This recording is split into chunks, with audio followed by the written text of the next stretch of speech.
My name is Benita, and at 33 years old, I flew them all to Hawaii. They booked me in a motel an hour away. Just because you paid doesn't mean we want you around, my brother joked. I didn't argue, just smiled and left something in the hotel safe. When they found it, they started screaming. If you have ever felt betrayed by the people who should have been your biggest supporters, let me know where you are watching from. It was supposed to be the trip that changed everything. For the first time in years, I'd planned a real family vacation. Not a rushed long weekend at my apartment. Not a chaotic Thanksgiving where everyone yelled about politics, but a real, slow, golden sunset, memory-making kind of trip. I spent 11 months planning it. No exaggeration. I created folders, I made spreadsheets, I researched group rates and credit card points. I compared resorts, ranked beaches by accessibility and kid-friendliness, and cross-checked weather trends for the shoulder season. I even paid a travel agent a small consultation fee to make sure I wasn't getting scammed, because I wanted this to be perfect, not just for me, for them. For my mom, Jill, who hadn't had a real vacation in over a decade.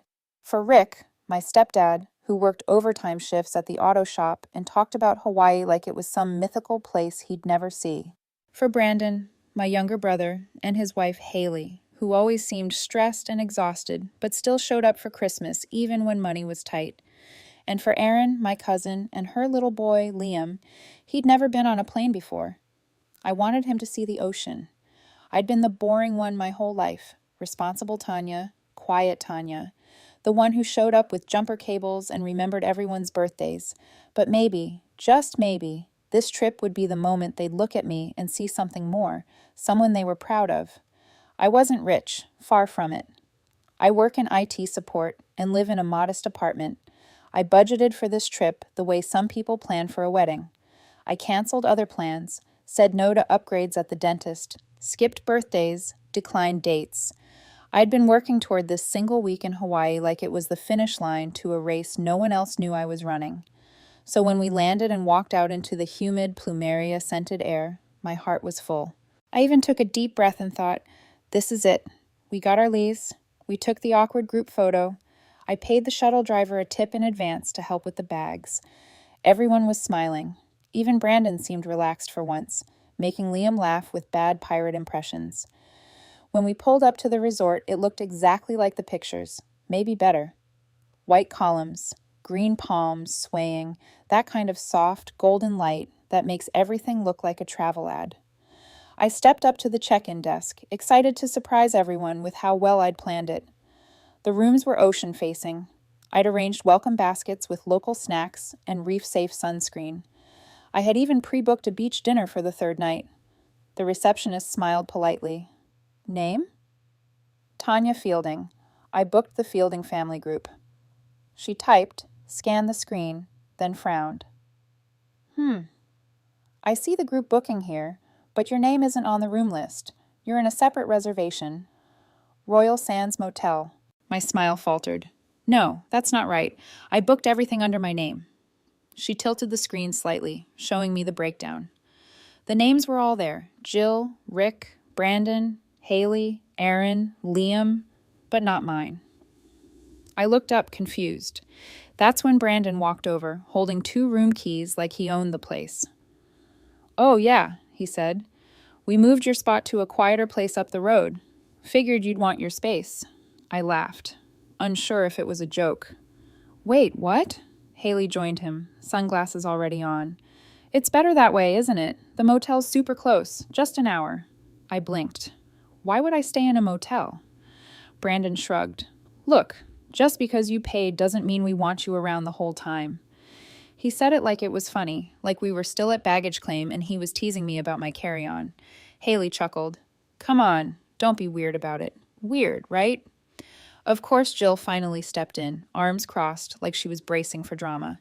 Honey, it's no big deal. There just wasn't room for everyone, and Erin really wanted to stay with us. Plus, you like quiet, don't you? You've always been independent. Independent. The polite word for unwanted. Rick mumbled something like, You'll be more comfortable there anyway, without looking at me, and I stood there in that cool, expensive lobby, holding my suitcase, realizing they'd all made the decision together, behind my back, after I paid for everything.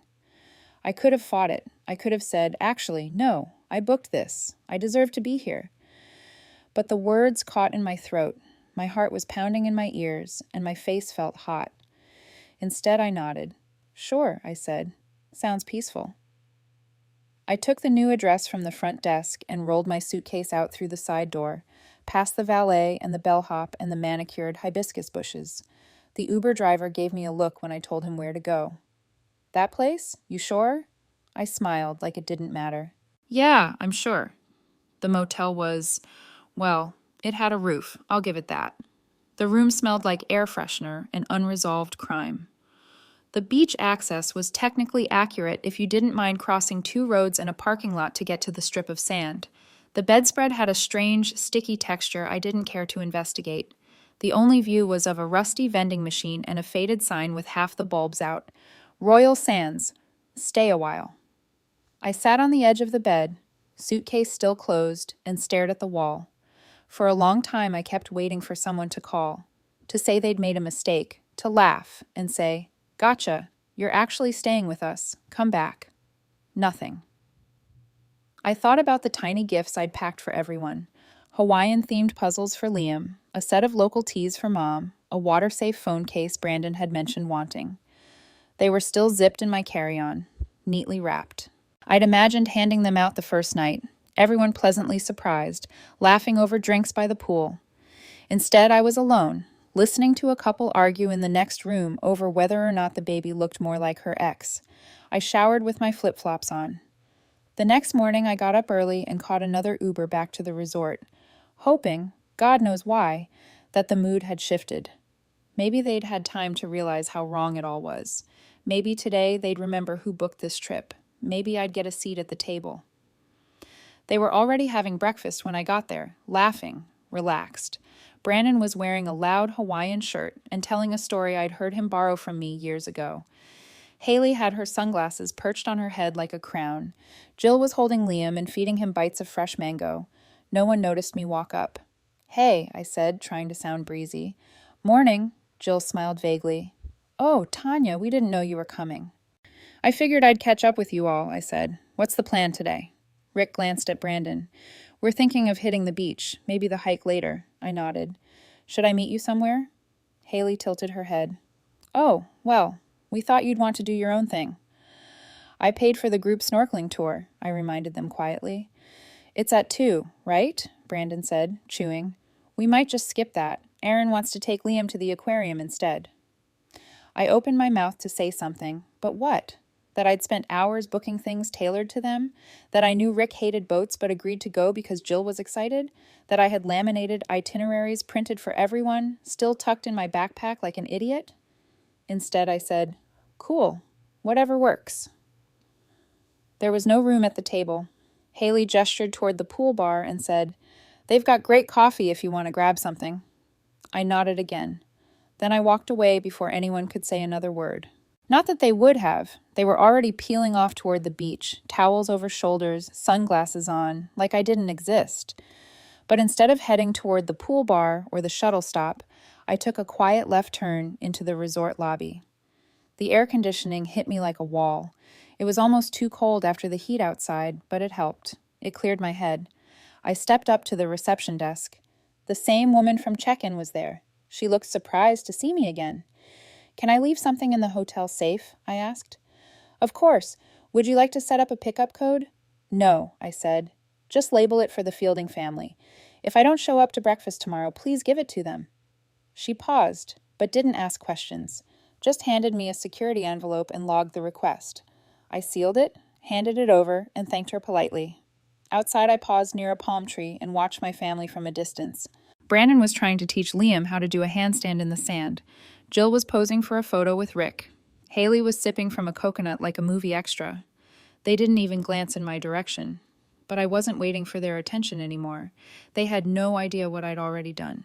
No idea that back at the motel, after their little joke, I'd logged into every booking account I had and started quietly undoing everything.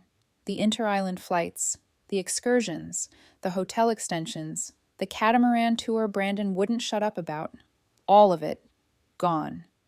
And now, tucked inside the hotel safe was something that would make sure they understood exactly what they'd thrown away. I didn't know what would hit harder, the cancellations or the words I left with them, but I could already picture the moment they opened it, the silence, the dawning confusion, and then the screaming. Let them enjoy their sunrise. It was the last free thing they'd get from me. It wasn't just about Hawaii. That's the thing people don't get when they hear stories like this.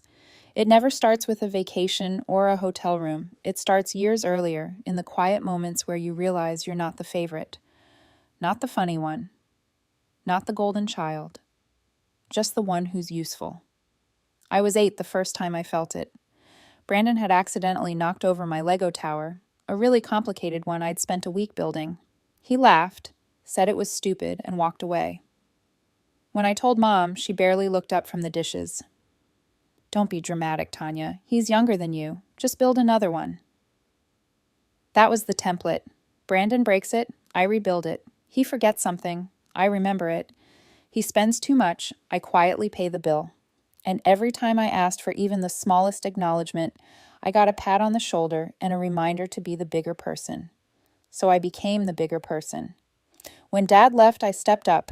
I helped Rick move in when Mom remarried. I made flashcards with Brandon for his algebra final. I let him borrow my car. I covered the Uber bill. That night he got blackout drunk and couldn't find his wallet. I didn't complain, not once, because I honestly believe that's what family did. And I think in some small way, I thought if I kept doing the right thing, they'd eventually see me, like really see me. Not just the helpful sister, not just the polite daughter who remembered birthdays and sent thank you cards, but someone they were proud of. But every time I brought up something I wanted to do, moving out of state, traveling, maybe switching careers, it was always the same look from Mom. Worry and confusion, like I'd just told her I wanted to become a magician. But who would help with Brandon if something came up? What about your sister-in-law's doctor's appointment? You promised to drive her. You're the stable one. You're not like Brandon. He's sensitive. Sensitive.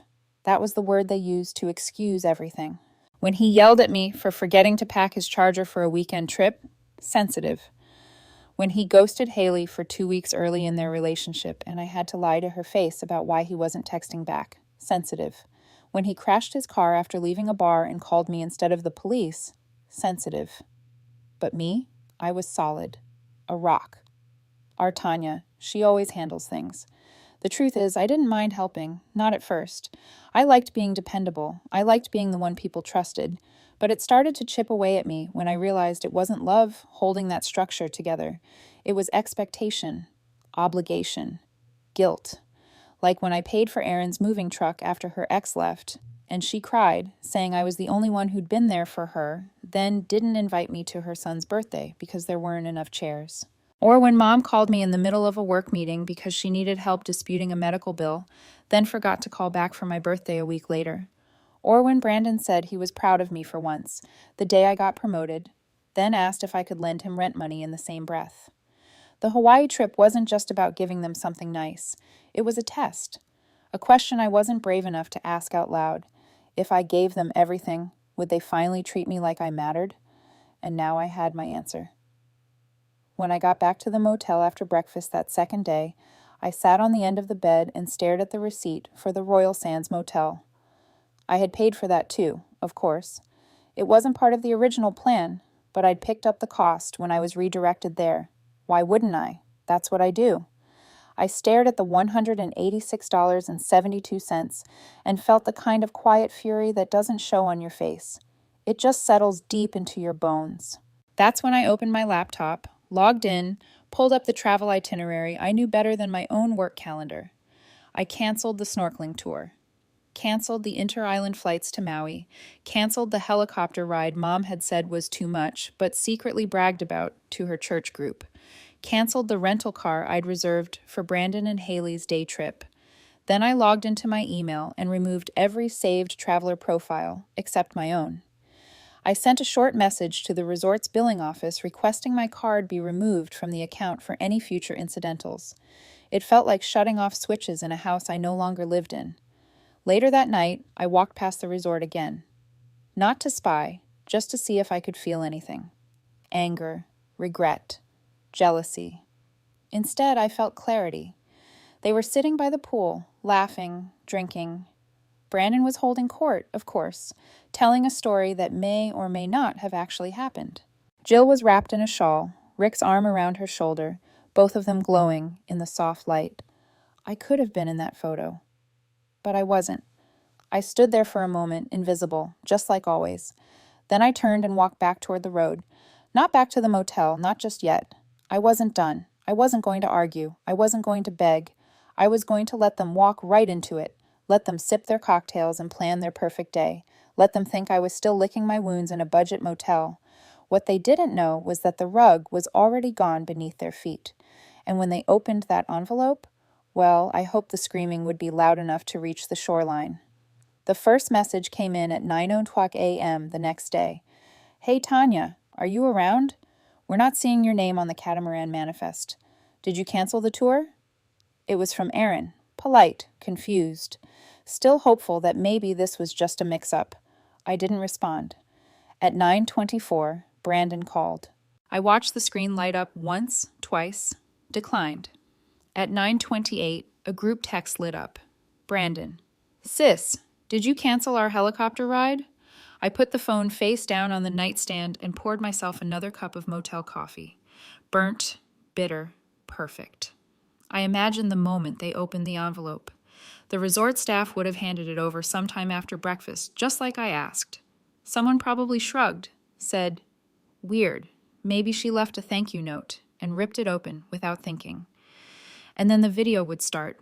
Just me, sitting on the motel bed, framed neatly, calm as ever. Hi. If you're watching this, you already know something's wrong. The rest of your trip has been canceled. Flights, excursions, hotel extensions, all gone. Charges removed, plans erased. Before you ask why, let me save you the time. You booked me in a motel an hour away because you didn't want me around. You made jokes about how I paid but wasn't part of the family. You thought I'd stay quiet like I always do. But not this time. Enjoy the rest of your stay on your own dime. Don't worry, I left the sunrise. It's the only thing here that's free. Cut to black. No yelling, no accusations, just a polite nuclear bomb. By 10:00 a.m., my phone had 14 missed calls, 3 voicemails, and 1 absolutely unhinged wall of text from Brandon. Brandon. Tanya, this isn't funny. Brandon. You're being a psycho. Brandon. Grow up. Brandon. You embarrassed mom. Brandon. You ruined the whole trip for everyone. Brandon. What the hell is wrong with you? What's wrong with me? Let's see. 10 years of unpaid emotional labor, 5 years of financial handouts, and 1 Hawaii trip where I was dumped in a roadside motel like luggage they didn't want to bring inside. Yeah, I guess I snapped. By 10:34, Jill called. I didn't answer, but I played the voicemail later. Her voice was trembling. Tanya, sweetheart, I don't know what happened. I thought you were happy to have your own space. We didn't mean to make you feel left out. Can we please talk? You're scaring me. I almost laughed at that part, scaring her. I'd been ghosted, gaslit, and guilt-tripped by these people my entire life, but now she was scared because I'd finally stopped smiling through it. Rick texted shortly after. Rick. Come on, Tanya, let's be reasonable. You didn't have to go nuclear. That's rich, coming from the guy who stood next to his wife while she pretended I didn't exist at breakfast. Around noon, things escalated. The resort billing office emailed me to confirm that my card had been removed and the family had been notified. The rest of the charges would now be billed directly to their rooms, if they could provide valid payment, which, according to another message I got from Aaron, was a problem. Aaron, why would you do this? None of us brought extra cards because you said you covered everything. Liam is crying. We can't even go to the aquarium today. I didn't respond, but I did laugh. Then I checked the comments on Brandon's Instagram post from the night before, the one with him shirtless on the beach, captioned, "Vacation mode on." Someone had commented, "Bro didn't even pay for his own hotel, LMAO." Another, imagine being so trash your sister cancels your trip midweek. Apparently, someone at the resort, maybe a staff member, maybe a guest, had shared the story online. A short TikTok titled, "When the Family Freeloader Finally Gets Cut Off." It was already blowing up. By evening, the text had taken a sharp turn, from outrage to desperation. Haley, we're locked out of the second room. They said the card was declined. Jill, Tanya, please. We didn't think it would hurt you like this. Rick, come back and talk to us. We can fix this. Brandon, you're dead to me. Brandon, seriously, no one wants you in this family anymore. Brandon, this is why you're alone. Ah, there it was. The last card in the deck, you're alone. As if I didn't already know. As if I hadn't felt that every time they laughed without me, planned without me, lived like I was a background character in their main story. But here's the thing Brandon never understood. I might be alone, but I wasn't lonely. Not anymore.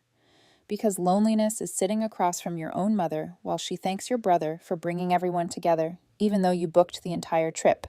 Loneliness is realizing no one thought to save you a seat at breakfast. No one even noticed you weren't there. Solitude? Solitude is peace. I flew out that night. Window seat, no one beside me. I ordered a drink and watched the islands disappear below me, green and gold and beautiful in the dying light. They were still there somewhere, scrambling to figure out who would foot the bill. Still yelling, still pointing fingers, still wondering how things had gone so wrong. And the best part? They didn't even know it yet. But this wasn't just a vacation ruined. It was the end of the old arrangement. No more quiet support, no more monthly transfers, no more co-signing loans or covering for missed rent. No more picking up the pieces. I was done. And when they got home, when the reality hit them, credit cards maxed, flights rebooked, bills unpaid, stories spreading, I hoped it hit hard. Because for the first time in my life, I wasn't going to be there to catch them when they fell. The silence lasted 2 days. I thought maybe that was it. Maybe they were so stunned, so embarrassed, they'd just disappear. That would have been fine. Better than fine, actually. Clean. Simple. But no. Day 3, the spin machine kicked in. It started with a post on Brandon's Instagram story.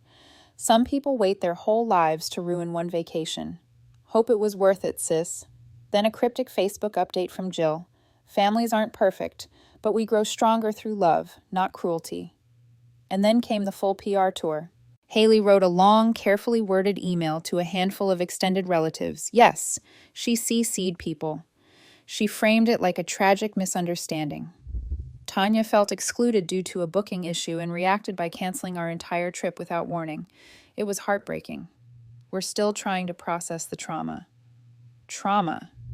I guess spending 3 nights in a mid-tier chain hotel near the airport was too much for the system. Because yes, that's how their dream vacation ended. They tried to stay at the original resort, confident someone would eventually cover the charges. Brandon told the front desk, "She's our sister. She'll fix it." As if I were a misplaced towel service. Not the woman who quietly shut the door behind them, but the staff was ready.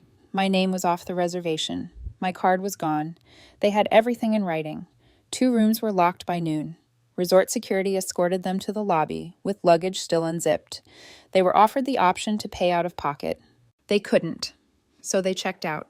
They spent the final 3 nights of their vacation in one room with 2 double beds and a rollaway cot at a hotel near the airport with no beach access and lukewarm breakfast eggs.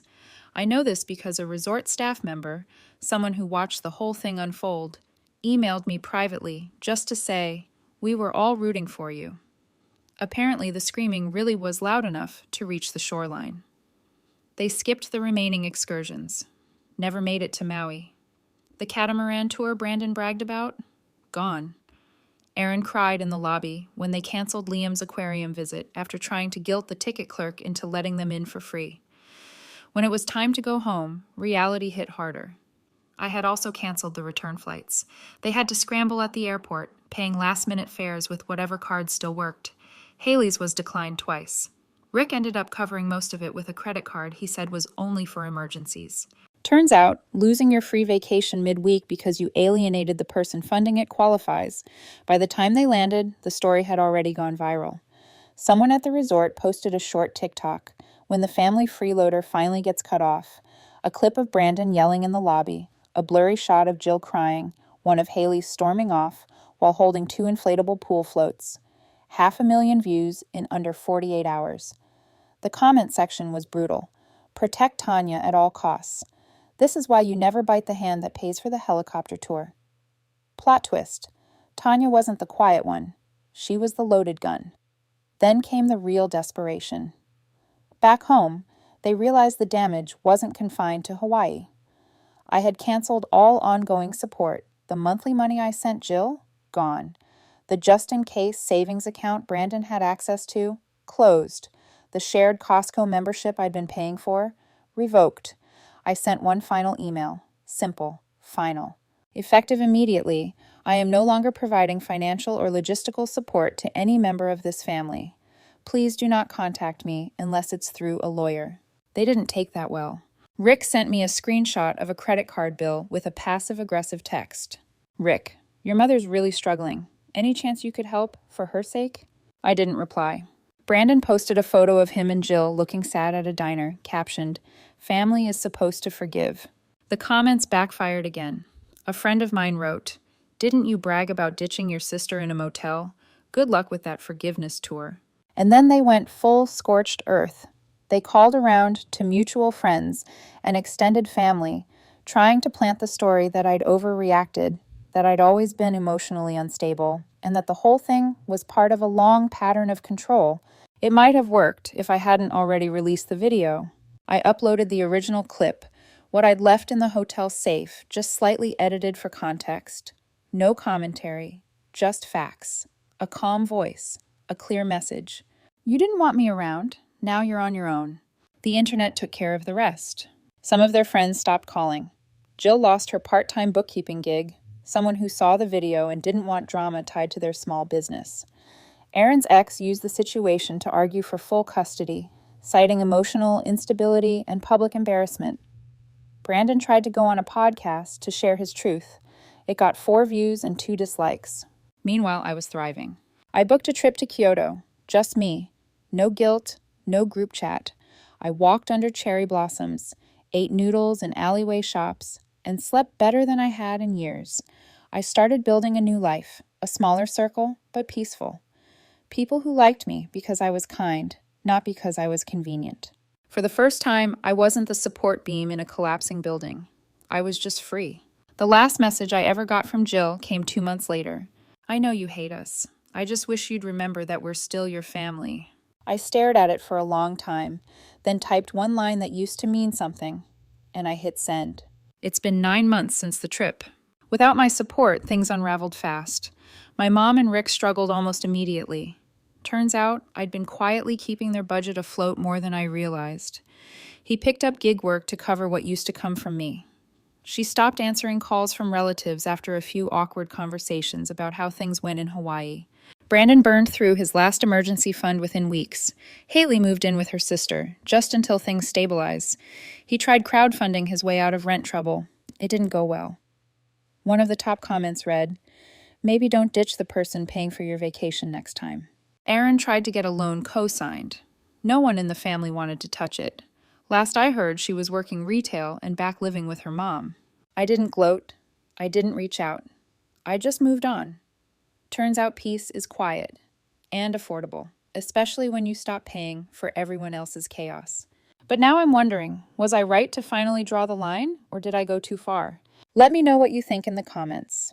And if you want to hear more stories like this, don't forget to subscribe.